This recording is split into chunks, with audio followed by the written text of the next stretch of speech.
Hello, everybody, and welcome. This is not the typical face that you see when we start our national gathering.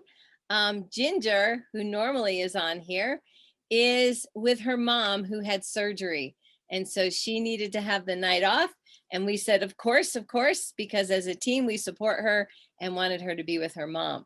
So I'm so excited you all are here. If you have the opportunity in the comment section, if you would go ahead and say where you're from, give us your name also. We would love to know who's joining us this evening. So one of the first things that we do, and I'm not as good as Ginger, as she's just so fabulous. So we really do miss her tonight. You can do a shout out in the comments to Ginger also if you'd like. She will see these later on. But tonight, what we're going to do is I'm going to start right away with our Atta Girls. We're going to have Miranda come on. That is one of the things I love to hear is all the things that you all are doing. For those of you that are new to this, to being with us this evening for our virtual gathering, an Atta Girl was started years ago when we started the National Ladies Homestead Gathering. And it was a way for us to celebrate what you all are accomplishing. So it could be anything from planting your first tomato to overhauling the engine in your tractor. It doesn't matter how big or small your accomplishment is, we want to celebrate with you.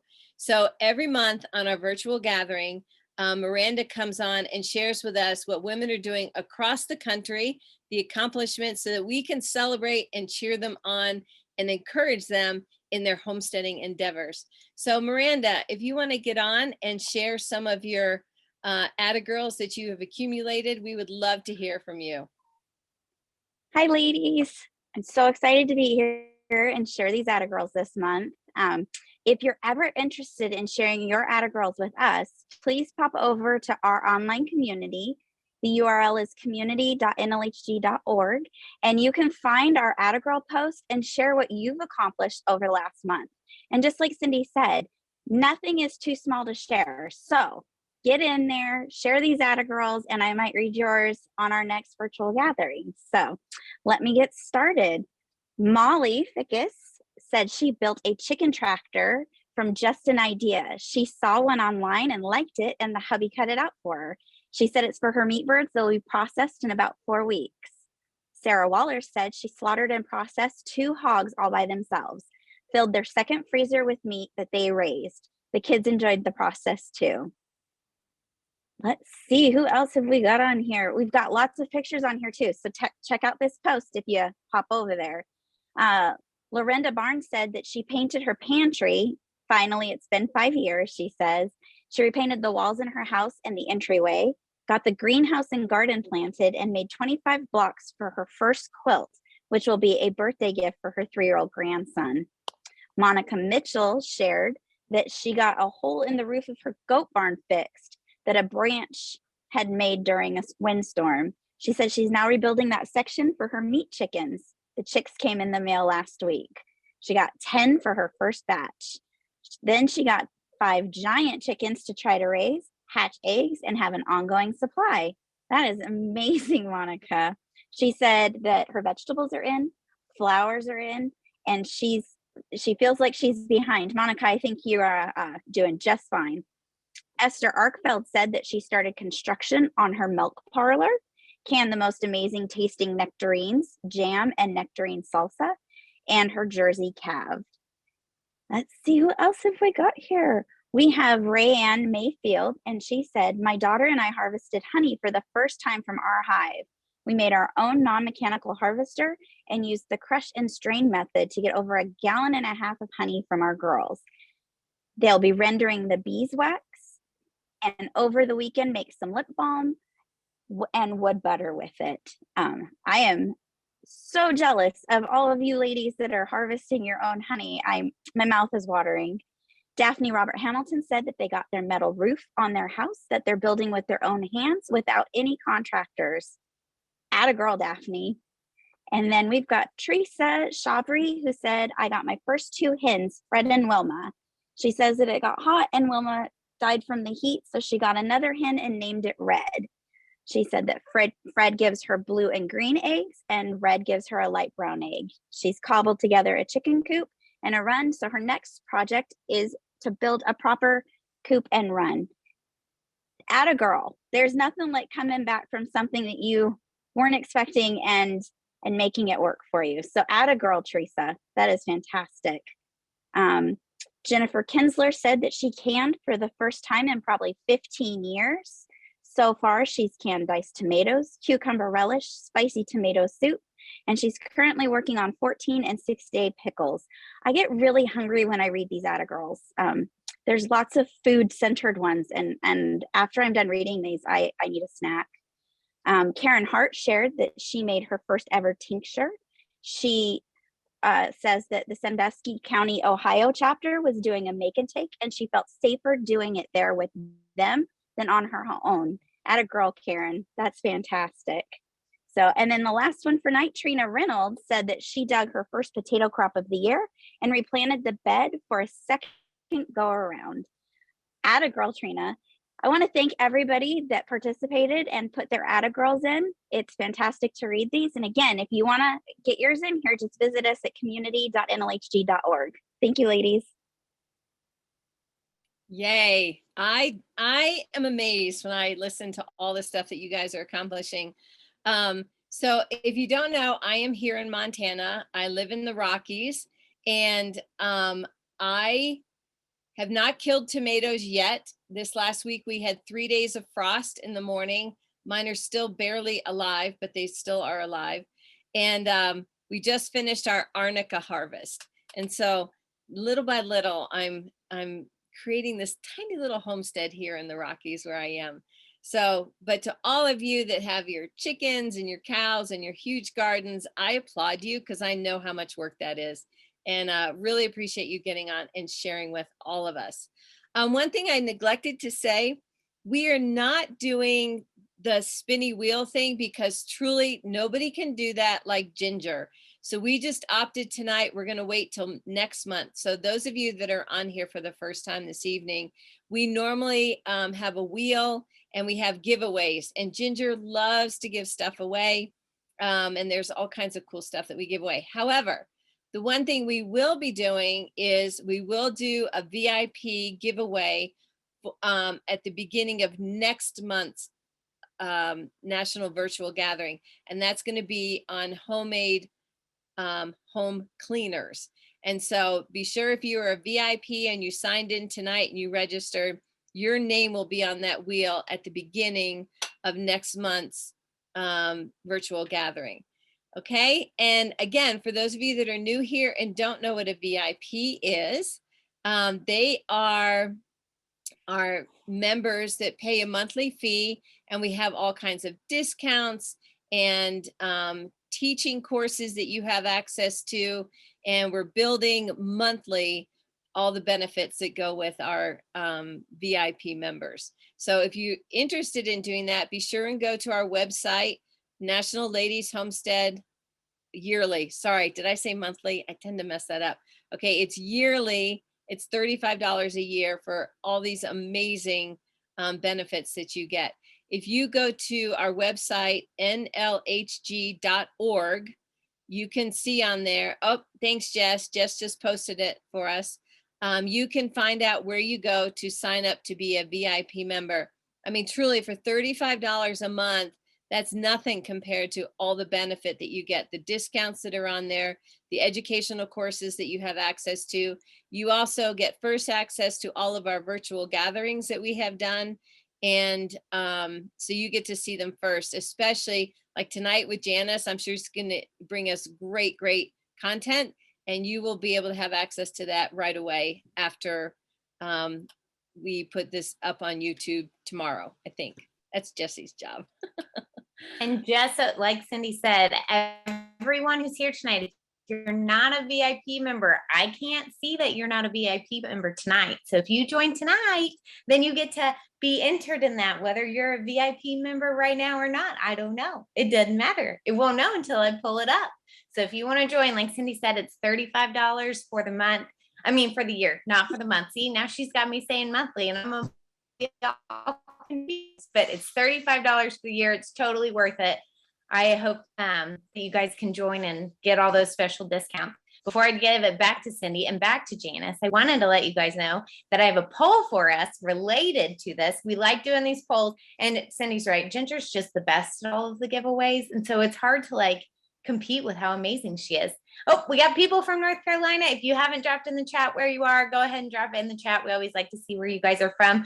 I'm going to shoot this poll up. You all know we're talking lavender farming, and Janice Cox is going to be our presenter, and she is amazing. So make sure that you put that in there. But I have a little poll for us so I can be like this much like Ginger, and we can get that poll question in that helps us figure out what you guys want to talk about, what you guys are interested in. It helps us pick topics for our virtual gathering. So I'm going to get that going. Fingers crossed I can actually get it going. We'll see how good I am at this. We're going to click poll. We're going to click launch, and we're going to see what happens. Okay, it should be there. So we're talking what kind of herbs. I was asking Jen earlier, considers lavender because I consider it I'm really good at killing, and she threw off all these ideas, thoughts, and things that I was just blown away from, and I'm not gonna give them away because she's gonna talk about them. And it just, the amount of things you can use lavender for totally blew my mind. So we're gonna do it for like 15 more seconds. If you haven't gotten your answers in, I see some more trickling in. We are almost there. I got 45 of the 55 participants. We're almost there. 47. Anyone else want to join? We're at 87% of our participants. That's awesome. Here we go. I'm in the poll, and I'm going to share these results. Interesting. We're tied. We do a lot of cooking herbs, and we like a lot of love from everything. So that's awesome. Way to go, ladies. This will help me pick out what we're doing with my awesome media team and the rest of the amazing executive board. All right, Cindy, I'm going to hand it back over to your amazing self, and I'll hop off of here. All righty. Thank you so much. I do love the polls. The media team came up with this, and I thought it was a fabulous idea because we want to hear what you all want to learn about, and it also helps us to know which way to navigate. So thank you all. And yes, please keep putting your names up there if you're joining us and where you are from, because we do like to know that. Now, one of the things that I like to emphasize when we get on here is what is the reason that we're even all gathered here this evening? Well, our purpose for the National Ladies Homestead Gathering is to empower women through homesteading. I believe very strongly in this. I've been homesteading for 30 years. And I've done all kinds of homesteading from, tiny backyard in Seattle to a full-on homestead for several acres in Georgia. And now here in the Rocky Mountains on just a tiny little bit of land, but doing all that I can. So we do empower women through homesteading. How do we do that? And this is our mission statement. We share knowledge. That is a huge one. And that's why we are doing these virtual gatherings, because we understand that not everybody can get to a chapter, nor is there one near you. And so we still want you to feel like you're part of our community, and we want to share that knowledge, and we want to build this community, even if it's virtually right now. And so that's our second cornerstone, is build community. And then the last one is to grow friendships. I can attest to the fact of being involved with the Ladies Homestead Gathering for all these years. My closest and dearest friends are from the National Ladies Homestead Gathering. We have been through all kinds of stuff together. One quick story. I had always wanted to learn how to castrate. It wasn't like my calves had gotten too big, so I couldn't rubber band them. And I had a male cow, a bull, at that point that I needed to castrate. So I had some friends, and they were like, oh, I can show you how to do that. And I was like, for real? I just ran across this picture the other day.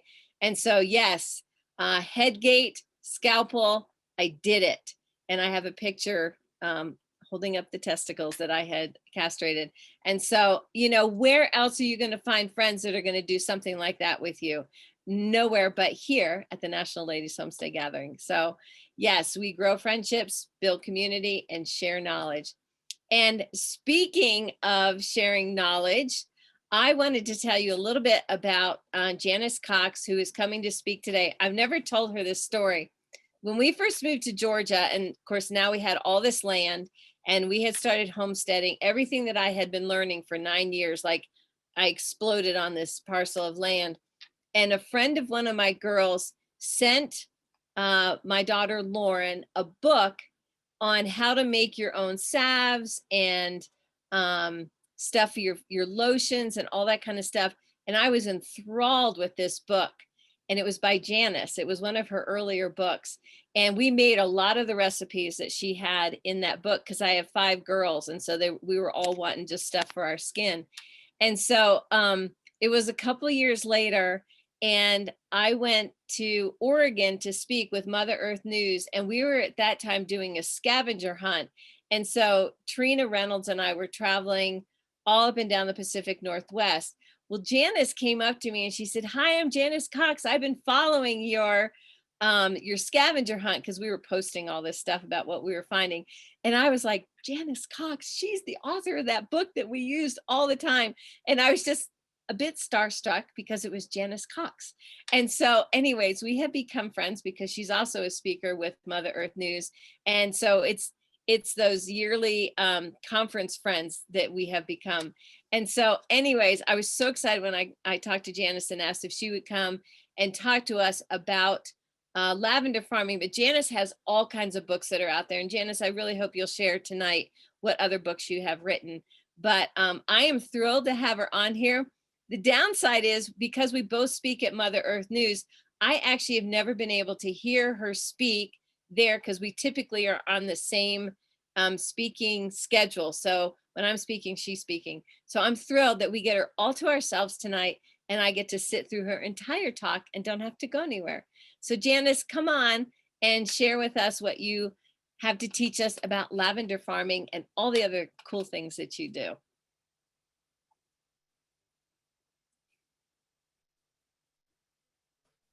Okay. Oh, Cindy, I'm a little emotional right now. I love that story. Can you hear me?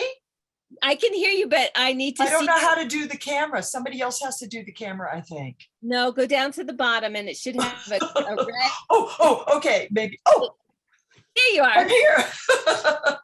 Thank you so much. Oh, I'm thrilled to be here with you. And like Cindy said, it's just, I love everything about what she does. And you're right. We run into each other at the Mother Earth News Magazine fairs. And we also both wrote a workbook at the same time. So I don't know if you guys have read Cindy's workbook, but I'm going to talk about my workbook today. So let me figure out all about lavender. So let me find, and I'm coming to you, I guess I didn't put it in the chat, from Southern Oregon, Medford, Oregon. So but it looks like everybody's from all over, and you can grow lavender all over. But let me see if I can share my screen. Did it share? Yes, and then start my slides. Okay, so can you hear me? I guess you're muted, so you Yes. can't respond. Yes. Okay, thank you. Yes. And you can see my screen, right? Yes, and we can still see you too. Okay, so what my talk about tonight is growing, using, and enjoying lavender. So you don't actually have to be a lavender farmer to have lavender on your homestead. In fact, it's just a very useful plant, and it's good to have. But all this information that I'm going to talk about tonight does come out of my workbook. This is kind of a new type of book that we've been doing with Mother Earth News Magazine, and it's like Cindy's, where you can write in the book. There's blank pages. There's places where you can keep notes. So all your information stays in one place. And so it's the handout for a lot of workshops, but we also have it. You can buy it online. And I'll talk about that at the end. So lavender farmer, I consider myself a lavender farmer, but I'm really not. I just have lots of lavender in my backyard. And this is some of my lavender. And that's our cat, who we always find in the lavender. So a little bit of history of lavender is it comes from the Latin word meaning to wash, lavra. It's one of the oldest, it's an ancient herb. So you'll even see it mentioned in the Bible, and the Egyptians used it. It was one of the things when they found King Tut and they opened up his tomb, the first thing they smelled was lavender, because it was used in embalming, and it was also used in cosmetics. The Greeks used it to treat headaches, much like we do today. I mean, I guess there's no new idea. It's just improved upon ideas. And And so the use of lavender with headaches goes back to ancient times. Queen Elizabeth used to, enjoy lavender tea, which a lot of you probably do also. Lavender also was used. I don't know if any of you, my first introduction to lavender was Yardley's English lavender. My grandmother always had those products in her bathroom, and I used to love to go and use it. And the Victorians called it a cure-all. Today, I went to the grocery store, and we won't tell my husband, about this, but I went up and down every aisle and tried to find everything that I had with lavender. And I think that lavender has never been more popular than it is right now, because I found tea, I found beer, I found soda, I found shampoo, even cat litter. So this is just an example of how popular this herb has become, or flower has become.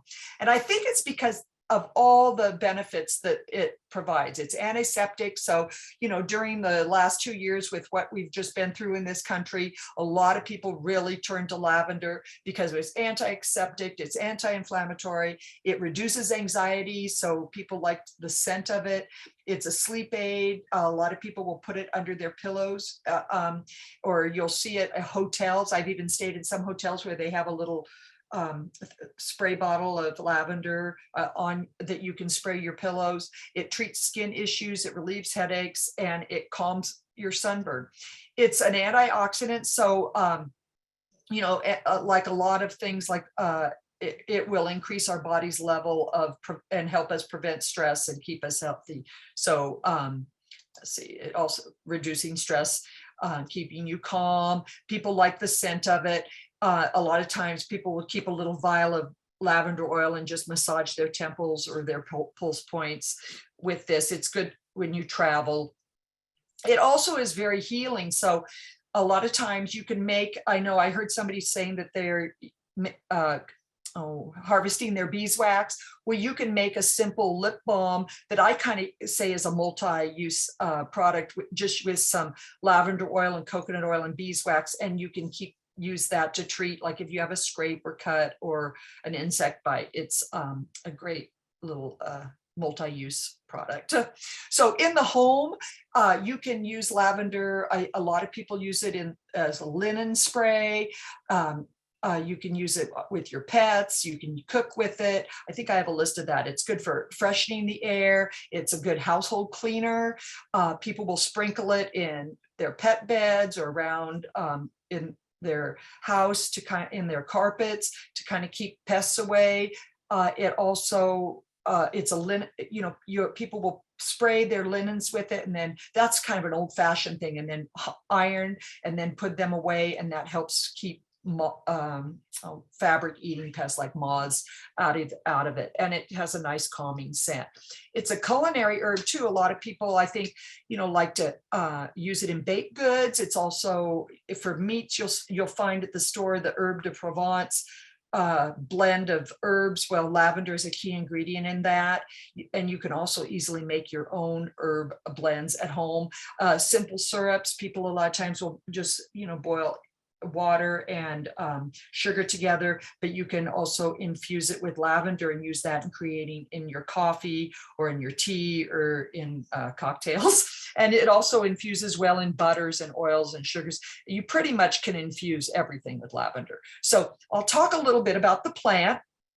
It's in a genus of 39 species. There's like 400 different varieties, and I think they keep coming up with new ones. I saw a white and a pink one the other day, but it's in the same family as mint and sage, horehound, thyme. And the way to kind of know if it's, I guess, a lavender species is they have a square stem. If you've ever looked at a stalk of lavender, it has 4 equal sides. And so the square stem family, they're all related. And so mint and lavender, that's why a lot of times they grow really well around each other, because they all have similar growing patterns. There's the most popular types are the Augustifolias or English lavender. You'll see this a lot. This is the one that's probably the most common and a good starter lavender, because it's multi-use. You can use it in crafting and cooking and body care, and it dries easily. There's also the French lavender. This one is a little heavy, you can tell it's French lavender because the leaves look kind of like they have kind of like a teeth to them. And a lot of people like the French lavender because they're a little more oil rich. So if you're somebody that's really into distilling or making body care products, or even sachets, a lot of people will like the French lavender. And a popular one you'll hear called is Grosso because it has very long stems on it. Another one is the Spanish lavender. Now this one doesn't have it has kind of more of a camphor type scent, and it is usable, but this is mostly a landscaping. You'll see this a lot of times to attract pollinators. It's a good landscaping plant because it's kind of it's not fire proof, but it's fire resistant. So a lot of times people will have that around their property because and it's deer resistant. So it's a good landscaping plant for out in the country. So I would say going through that very quickly, because I have a lot of slides and I talk fast anyway. Cindy hasn't seen me talk, but I talk fast. But I would say if you really are interested in starting lavender, instead of, getting plants, and bringing them to your homestead, look at what is growing well in your area, because chances are I would visit a local lavender farm or a nursery and see what varieties they're growing, because what grows well, you kind of want to grow what grows well in your local area. Some varieties don't do better than others, if that makes sense. So, and then some areas of the country, they can grow everything. Up in Washington state, they have kind of a microclimate. That's like the lavender capital of the United States, and they seem to do really well with so many different varieties. But other places that are like maybe drier or more like Arizona or Texas, there's varieties that don't do as well. So just kind of my advice is go look at what is growing well and what you see growing in your area and look for those kinds of plants. And a lot of times lavender farms will have starts and will have plants that they will sell or share with you, or you can create your own. And I'll talk about that in a minute. So growing lavender, what you really need, it's a Mediterranean plant. You need well-drained soil. You need lots of sunshine, low humidity. It doesn't really do well with a lot of water, and you need to prune it in the fall. And I talked a little bit about the fire resistance. I came up with that because we had a lot of fires here in the West lately, and they had a local lavender farm on the news, and they had a fire that came right up to their property and didn't damage any of the plants. And he kind of said it's amazing that they really don't burn. So that's interesting. So my 2 words, it sounds like an old Western, but high and dry. If you remember that, you will be a successful lavender grower, is if you keep your plants high and dry. They like a lot of drainage. They don't like to have wet roots, or that will cause, problems with your plants. Like a lot of plants don't like to sit in water. So you can grow them in containers, but just make sure maybe drill a couple of extra drainage holes, or you have a good thick layer of gravel if you're going to put them in a pot. And terracotta pots do well because they breathe. And those new grow sacks, what are they called? They also do well too, because they kind of let air flow around the roots. So the lavender seeds, I don't really recommend growing from lavender seeds. They're very tiny. This picture shows they're just kind of like poppy seeds. So they're a little hard to seed, but you can start them from seeds. I like to, and so if you do that, because they're so small, a lot of people do them in a seed tray rather than try to individually put them in little pots. Just kind of sow them into a tray. And then once they've sprouted, you can divide them up. But they really are kind of better to start from cuttings. And that's what most lavender farms do, is you'll see a lot of times they have it on display, or it'll be hidden. They have a mother plant. And so if you have a very healthy, nice plant in the spring, you can take the new little shoots, or in the fall, and then you want to strip away all those lower leaves, dip it in a little rooting hormone, just that keeps it from any bacteria growing. And you can start a new plant, and if you do it in the fall, they're probably ready to go in the spring. If you do it in the spring, you might have to baby it through the summer, and they'll be ready to put out in the fall, if that makes sense. So kind of talk to your lavender farm and your nurseries and see what they suggest. This picture, I'm going to have to take another one because I don't know if you can see, but the roots, I planted these and then I dug them up, and I dug them up a little too soon, but the roots are just starting to appear. And so where you strip away those leaves, those little leaf nodes, is where you're going to get your roots.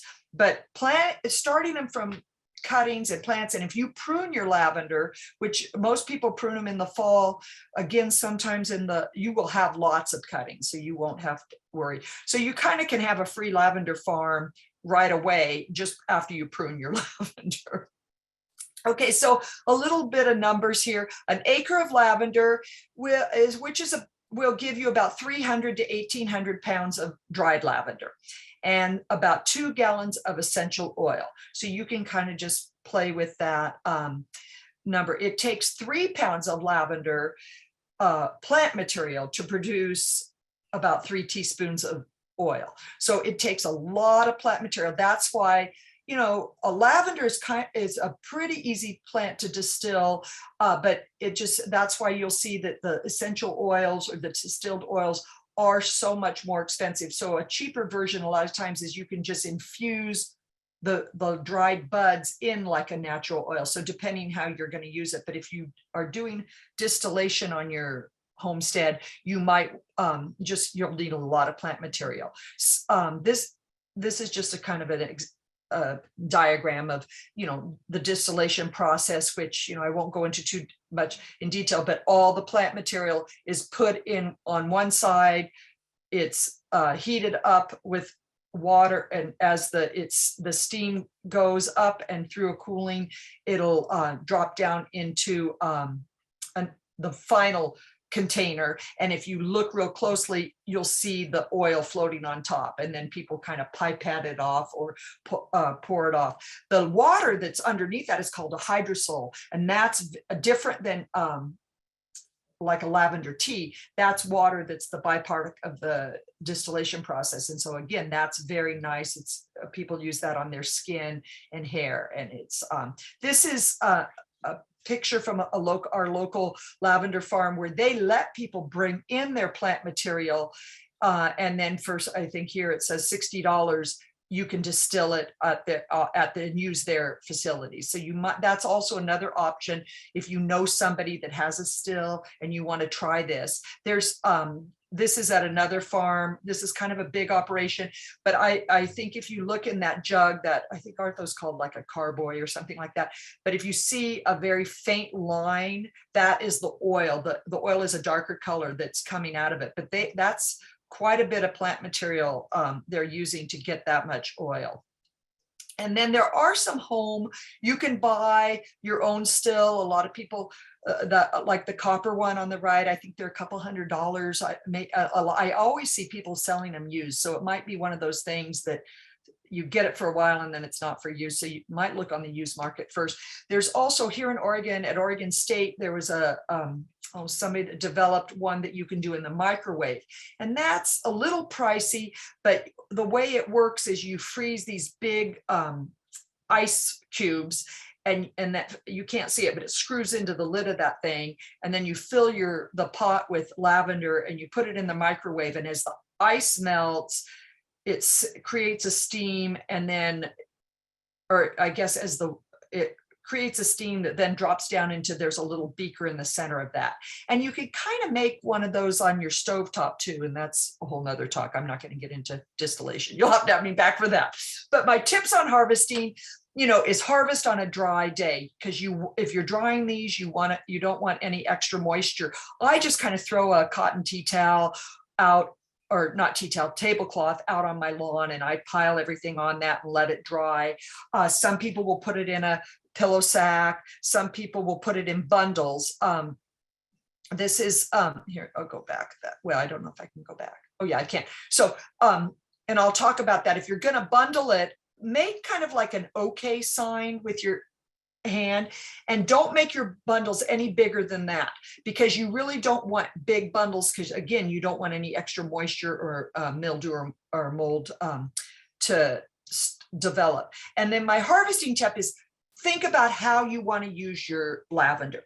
If you're using it for culinary purposes and you want really nice, tight, pretty buds, you're going to cut your lavender right when it just is budded up, which right now I think most of us is kind of missed for this year, because I know I already harvested my lavender for my culinary use. If you're doing it for bouquets, lavender is a very popular wedding flower. Actually, it's become, there's brides are using it, but or a bouquet to give, or for fragrance in the house.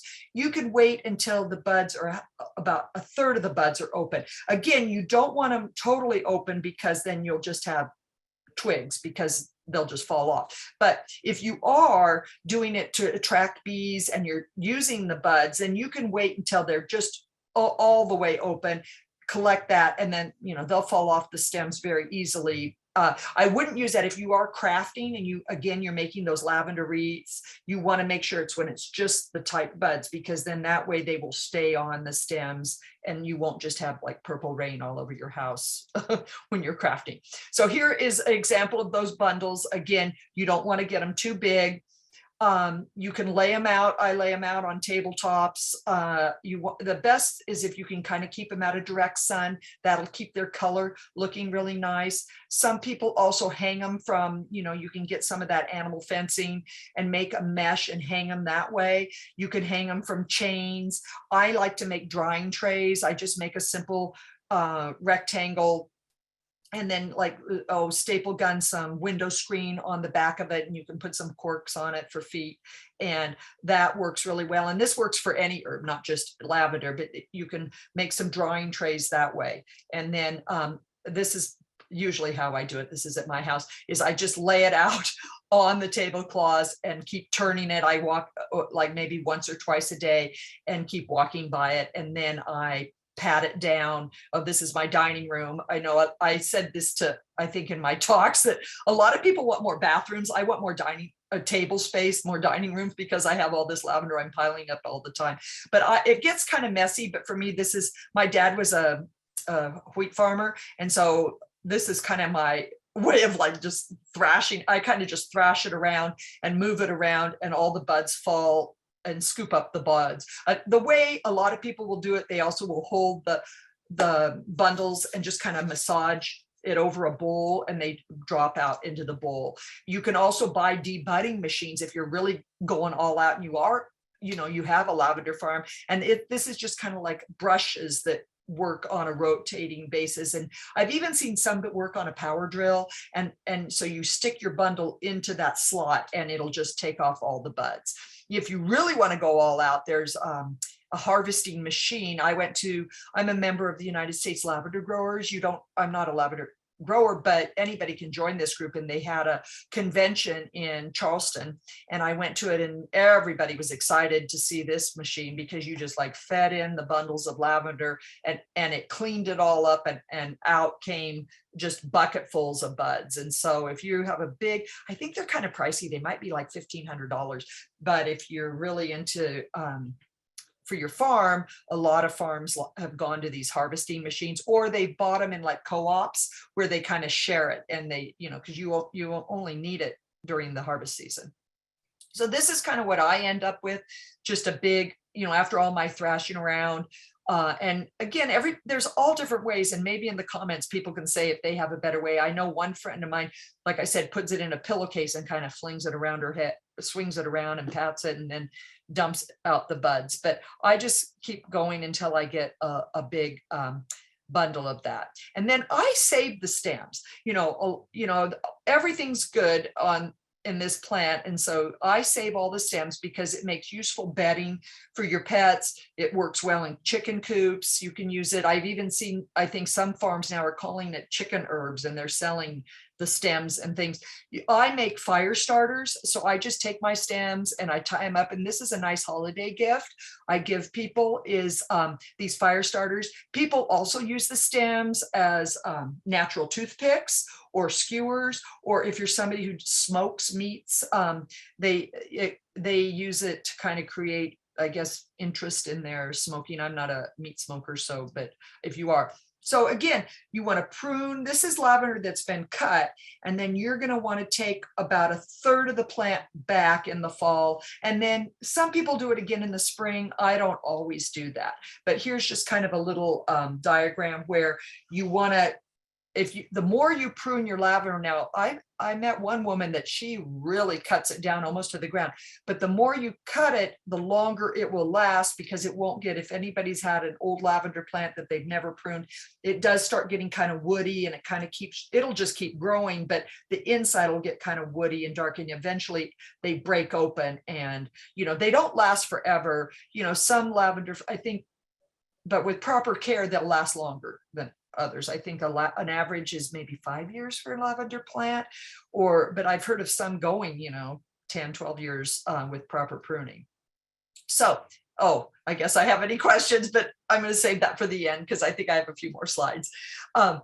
Okay, these are just some ideas of how to enjoy your lavender. I like to use it in cooking. You can use it in body care. You can use it in culinary use. You can use it for home decor, garden pollinators, for your chickens. This is a facial mask that I just like the photo, but I'm not sure anybody really uses it like this. Okay, so a good rule of thumb when you are using your lavender is to use a third of the amount of dry lavender to fresh lavender. So if a recipe calls for a tablespoon of dry lavender, you would use a third of the amount of fresh. That kind of makes sense because the fresh isn't dried, it has more moisture, so it's not as intense in flavor or in usage. I keep my dried lavender in jars. I put a piece of window screen up in the top because until I'm sure it's totally dry, I don't want anything, I don't want any moisture involved in it. And this works well for other herbs too. And then I store it in like a dark place. It looks pretty. I see all these places that, they'll put out their botanicals and their herbs and their flowers out in the open, and that looks beautiful, but over time the color won't last as well as it is as if it's in a dark. So you can also buy Ball, I think now has the UV protection, those amber and the blue jars, so that keep your herbs looking really nice. You can infuse pretty much anything with lavender, and an infusion really just means if you've ever made a cup of tea, you're making an infusion. So you just take honey, salt, vinegar, sugar, anything you want, and add your dried lavender to it or your fresh lavender. The one rule is if you're doing oils, you have to use dried because you don't want to introduce any moisture into your product, because then bacteria could grow. And then with the salts, I've noticed the salts and the sugars, you really have to leave your lavender in there, because if you strain it out or you remove it, a lot of people will put it in like a muslin tea bag and set it inside their sugar jar. Over time, I've noticed the flavor or the scent kind of dissipates. So the salt especially kind of takes if it's not left in there. So again, here's my lavender oil. I like these little roller bottles, but you can just fill with some dried lavender, and those work well too for treating for scents as a natural perfume, and also for treating a bug cut or a bug bite. Lavender tea, a lot of people enjoy this in the evening. It's very relaxing. I've seen a lot of tea blends now. I think I just bought one the other day, and it was cinnamon and rose and mint and lavender. So it's popular if you like to make your own tea blends or make your own tea, you can easily do that with lavender. Lavender vinegar, I love making this just because I like the color and it's very dramatic. But basically you can just take any cheap white vinegar and add your lavender buds to it, and this really works well. You can use it as a cleaning product, you can use it in the bath, you can use it in cooking, but it really is a nice it has a subtle lavender scent and flavor, so that's an easy thing to make. How I make that is a tablespoon of lavender to a cup of white, or you can use apple cider vinegar, let it set overnight and then strain it out. And then remember, if you are using vinegar on your skin or as a cleaner, you always want to dilute it on water because it is an acid and it can, it can be harsh. So bath products, these are some bath products. You can make bath bombs, you can make bath tea, you can make bath salts, you can add it to creams and lotions. It's very useful that way. I like to make bath salts, which basically are just Epsom salts and baking soda and sea salt and then dried lavender. Super easy to make and people love them. I mean, I've seen them in department stores for, you know, $30–40 where you can make these things for pennies. And if you have pretty jars, it's a fun gift to make around the holidays. Again, here's my recipe: just a cup of Epsom salts, half a cup of sea salt, half a cup of baking soda, and then a tablespoon of lavender buds. If you really want to boost up the scent, you could add some lavender oil. It's really optional, and then just mix that all together and then use that in your bath. A lot of people, if you don't have a bath and you want to use it, you can use it in a foot bath. That's very good at the end of the day for your sore feet, or you could use it in a hand bath if you're somebody who has maybe suffers from arthritis, or you've worked out in the yard all day, that, or right before a manicure, you can do it. And also, if you're in the shower, I use it as a scrubbing. You can fill a washcloth or add a little oil to it and make a natural body scrub. So I know baths, people are kind of going back to baths now, but there was a trend where they were away and they were all about showers. So I had to kind of say, well, you can still use your bath salts that way. Lavender lemonade. If you visit a lavender farm, you're probably going to have some lavender lemonade because it's just a very popular drink. And this color actually is a natural color, not from lavender, but I don't know if you guys have seen that blue tea that everybody's drinking right now. I know a lot of people were drinking it 4th of July. It's called butterfly pea flower, PEA. It's a tea that you can buy at a lot of tea shops or natural food stores. Well, when it mixes with lemon, it turns violet. So you can add a little bit of that butterfly tea or use that as a base of your lemonade, and it'll give you a very pretty lavender color. Or you could just use a natural color. You don't have to have the bright violet like that. And then lavender sugar is another one that's really nice to bake with. I make a shortbread in my book. I think we have a shortbread cookie or a scone, and it's very nice to make here. And just make sure this is know your source. A lot of people, and this is true with any edible flower or herb, if it's in your own yard, and if you are somebody that likes to spray, just maybe tie a ribbon or around the plants that you're going to use for culinary use, so that you kind of avoid those and you don't spray them with anything. So then that way, but just know your source. I mean, if you are getting it from a friend, don't just go pick something you see in a parking lot, and because the odds are it could be sprayed with something and that could go into your food. So that's just kind of a public service announcement on that. Lavender crafts, I like to use it. Mother Earth News, we make a Play-Doh, homemade Play-Doh, and it's really fun to add lavender to it. The kids like doing this, and then it also gives it kind of a relaxing scent.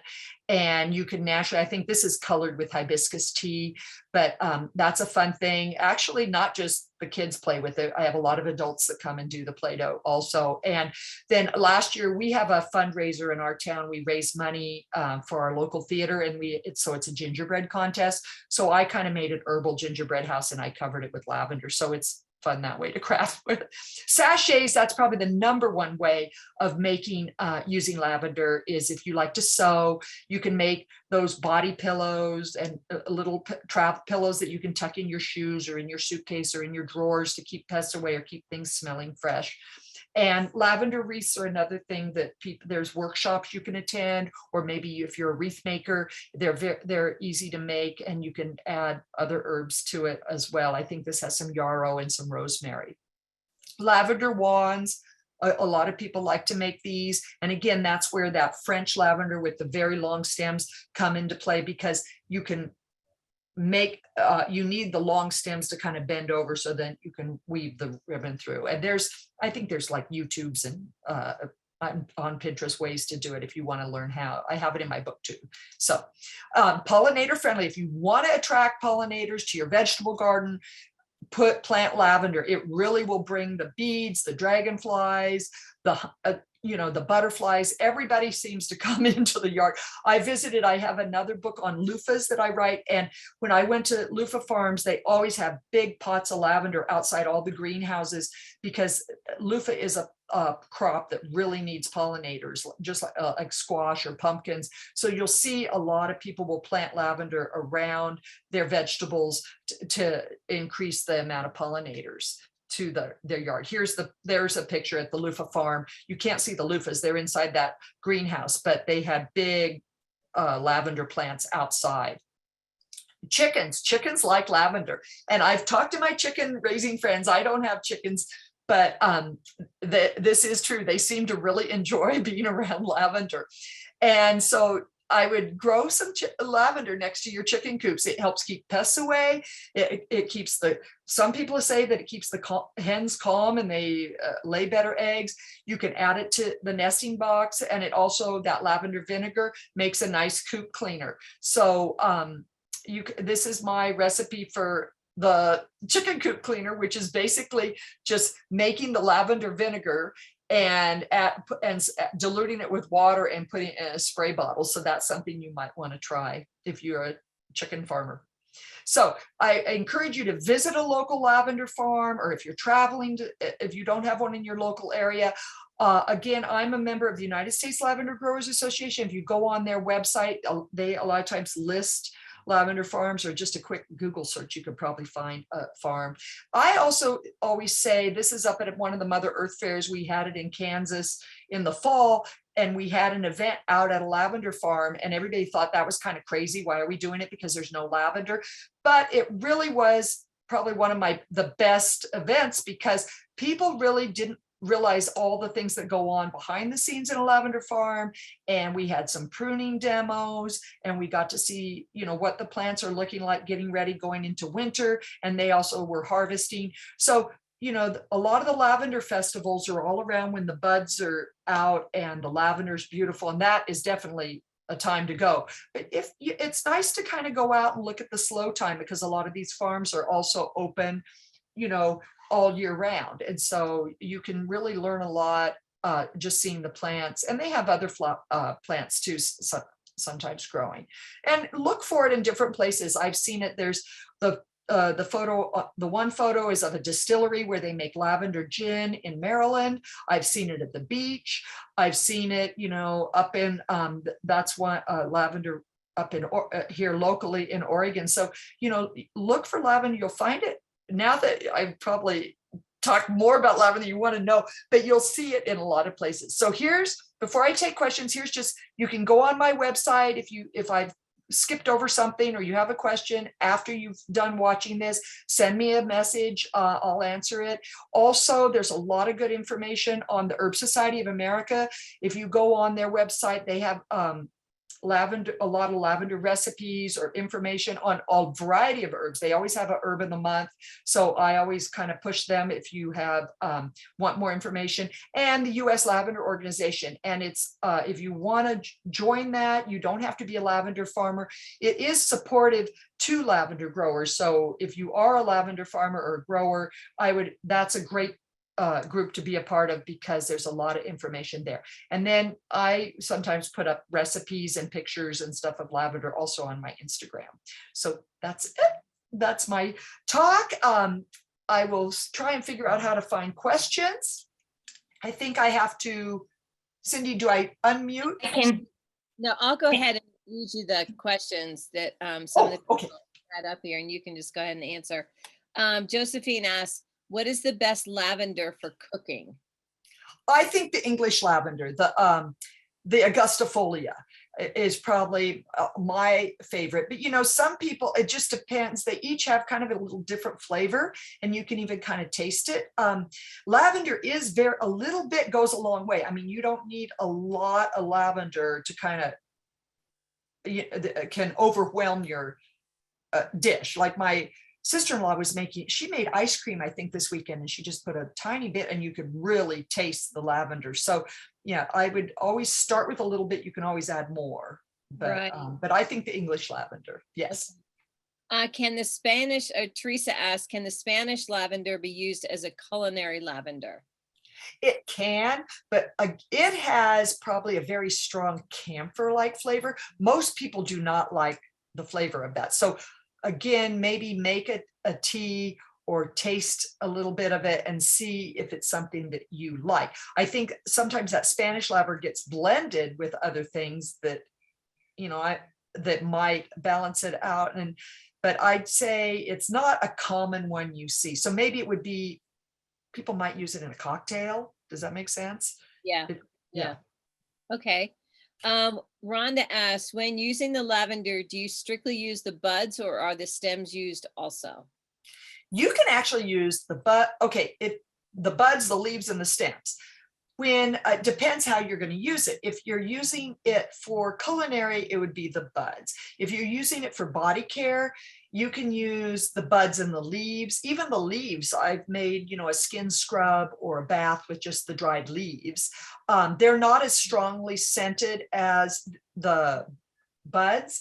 Now, the stems, they're just kind of woody, and I don't use the stems. I use the stems they're more of a useful tool. Like if you want to skewer a toothpick, chicken bedding, a fire starter, that kind of a thing, or, as a dried flower arrangement, obviously you need the stems, but for mostly it's the buds, probably 80% of the time. And then the leaves, the other, and then the stems.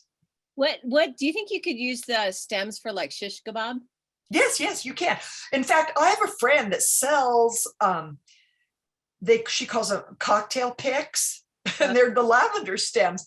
But I think also now you want to look at the variety. Like the English lavender, their stems are not super sturdy. The French lavender, those big long grosso ones, they're really, especially near the base, they're pretty sturdy sticks. So yes, you could, and then like anything, make sure you okay, if you have the dried stem, you want to soak them before you use them, right? Yeah, because they would fly. But I've seen that lately. Isn't that the new hack where they're storing their shish kebab skewers in a jar of water in the refrigerator or something, Oh yeah, so it's ready to go at all times right now. Yeah. Okay, Cheryl asks, would you plant in seed mix or regular soil? Okay, I would do seed mix because they're little tiny. They're like poppy seeds, and the seed mix just makes things easier, right? So the seeds don't have to work so hard. So I would do or if you have regular soil, maybe mix some. What is that?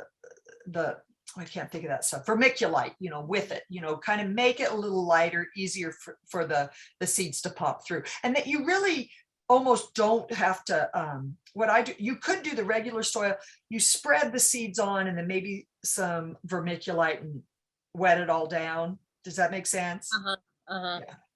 Yeah. All right. Like for the cuttings, I just use the regular soil, but again, you want to make things easy. Right. Yeah. Right. Some people, even those cuttings, you can root them in water, and I've done that. It takes twice as long, but I've taken cuttings, I did kind of like a science experiment. I had some in seed starting, some in soil and some in water, and my water one sprouted. It just took me maybe almost a month. It took a long time. Wow, you gotta be patient. But they did sprout. Yeah. Jane asks, she says, I'm in zone 6B. If I take cuttings this fall for spring planting, how should I store them over the winter? Any light at all? No light, diffuse light? Should I expect the cuttings to grow much over the winter? Okay, I'd bring them in, and you could, at first you don't need bright light on, because you're trying to get the roots energized. But I think when I do it, I kind of keep them in my office next to a south-facing window and just kind of baby them, through the winter. They do grow. They really will take off again in the spring. But you're right. You don't want to start them in the fall outside. If you have a lot of snow, they might not make it. Lavender does well in the snow as long as it's dry. The problem is where most farmers lose their plants. There's a fungus, I can't say the name of it. It's like pyrethrum or something like, but that when they get wet, when too much rain or too much damp on their roots, that's what kills them. But the snow doesn't seem to really bother them if it's dry. Does that make sense? Yeah, no, it does. Yeah. Okay, Shai asked, any special ways to prepare the ground before planting?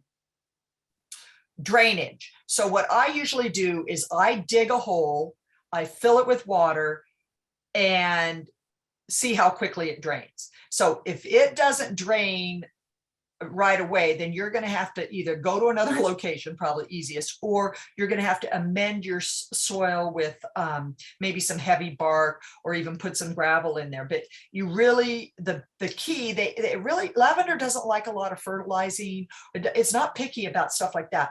The one thing it's picky about is the drainage. It wants to be, that's why a lot of times you'll see lavender farms are kind of like on a hillside, you know, it really wants the drainage. So I would dig the hole and fill it a couple of times, because sometimes you'll get a false test. And this is true with a lot of shrubs and things that like drainage, is it'll drain right away, but then the second time you fill it, it doesn't go. So yeah. I would do it a couple of times. I don't know, you guys probably do that with other plants, right? Yes. Yeah. What? All right. Is it easy to grow in a container? Oh, just lost the question. Hold on. Is it easy to grow in a container? Yes.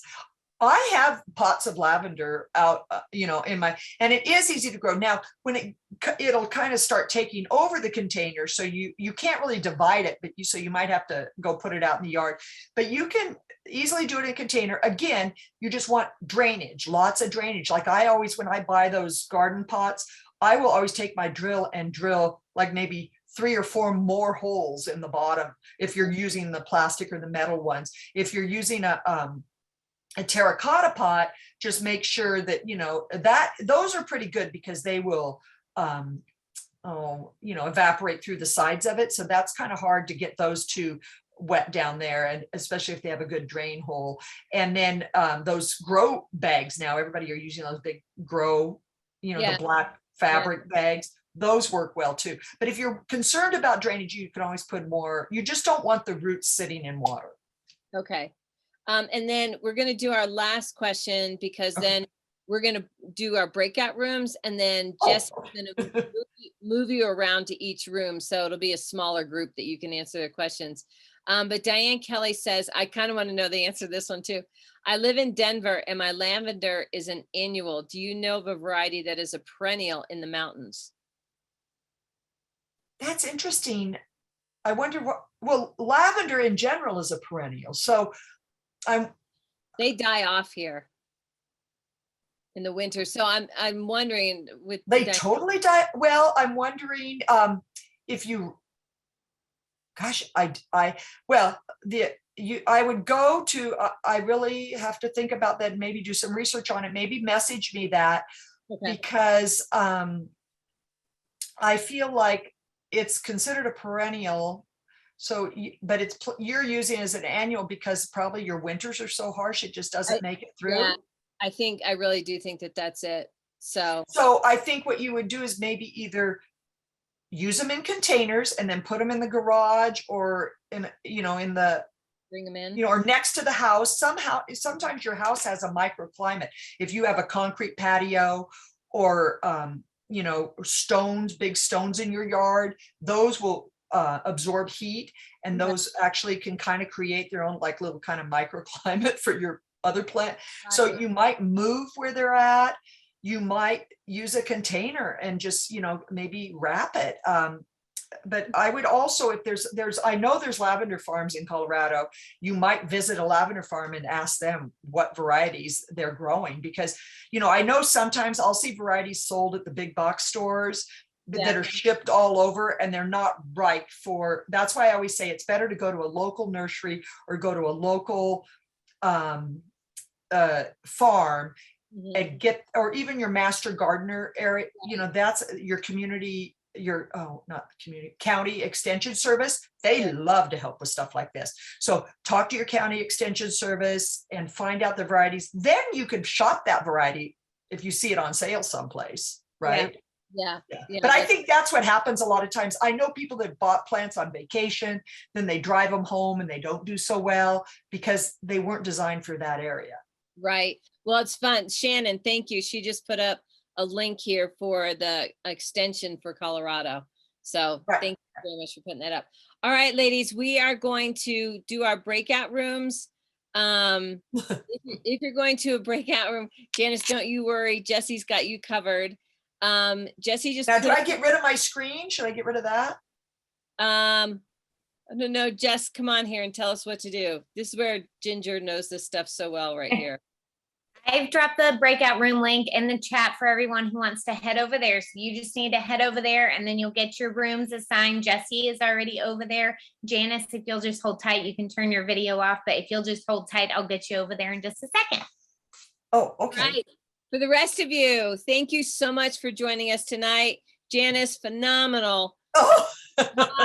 I just really, yes, a lot of information, but it was very good. So thank you so much for coming and sharing with us this evening. Ladies, if you have more questions, be sure to go to the breakout rooms.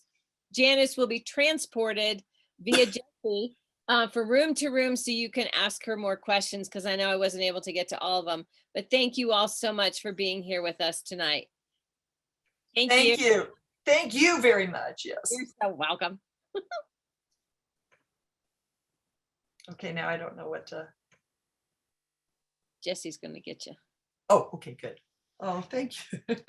You're fine, girl. Just hang out and I will get you over there. What you'll do is you'll click this link, but there's no point in you going over there right now because it's going to be a madhouse. Oh, okay. Julie's going to transport you. Well, hopefully I didn't talk too fast. No, You're phenomenal. Oh, okay. Absolutely phenomenal. Though I Okay. should probably stop the recording. No one's going to want to listen to Oh. this.